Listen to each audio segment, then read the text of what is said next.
Hi, beloved.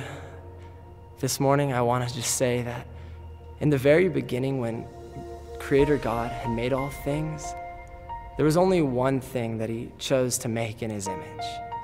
It wasn't animals or plants or even another galaxy. It was mankind. And it was male and female. He created them in his image. Now, if you're like me, you may not know exactly what that means, and you may have understood those words or heard them throughout your life, but never quite grasped what the implications were of that. I want to just say that God is love, and to be made in his image means that we're made in the image of love. You see, we're created to be love. We're created to be an expression and a manifestation of God's heart, and it's originally who he designed us to be. God set us in the garden, and he made man and woman, and everything was fine. They were in the perfect relationship with their Father, and they were selfless, laid down in love toward him and toward one another. He told them they could do anything they liked, but to not eat from the tree of the knowledge of good and evil.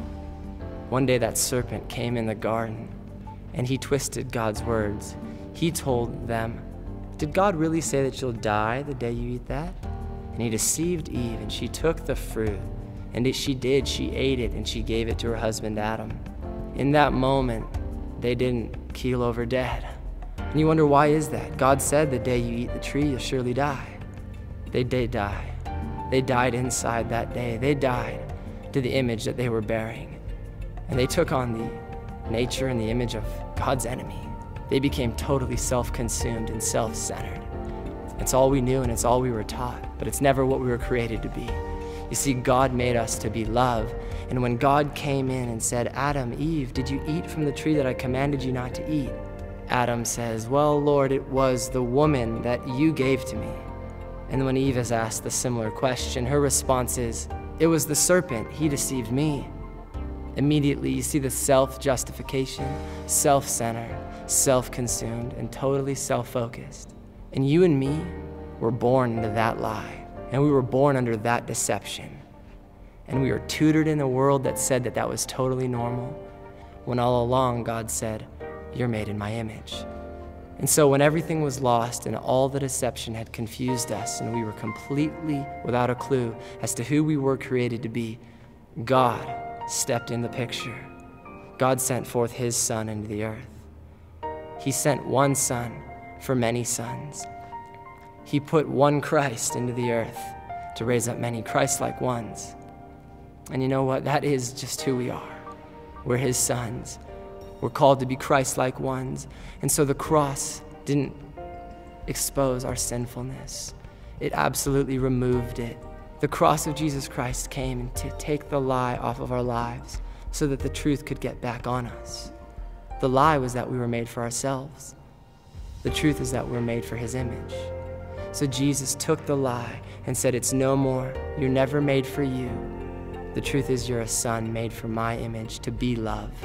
Jesus made the way to get the deception off of us that said we need acceptance and value from other people. And he removed the lie that said life and how people treat us and what they do or don't do can define who we are anymore. And he said, "I define who you are. And my finished work has exposed the value in what you are." And he's released the truth that we're valuable and accepted to God.